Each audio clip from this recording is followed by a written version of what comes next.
পানি আমরা এখন পানিগুলো সাফ করতেছি, কারণ পানি যাচ্ছে না। এদিকে নাসিটা আটকে গেল, এদিকে একটু করে ধরো, যেমন এদিকে একটু করে হাত দিয়ে লাগে যাতে পানিগুলো জায়গা যায়।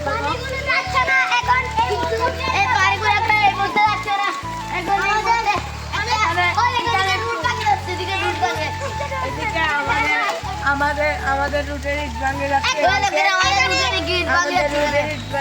আমরা এখন রুটে বাঁচার জন্য আমরা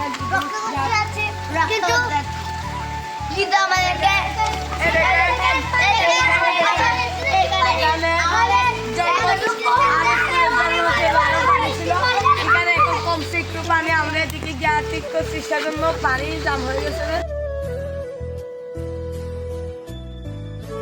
আসসালামু আলাইকুম, আপনারা সবাই কেমন আছেন? ভালো আছেন তো? এই দেখেন আমাদের বাড়ির এমন হয়েছে, এদিকে পানি জমে হাঁটু পানি হয়ে গেছে। আমার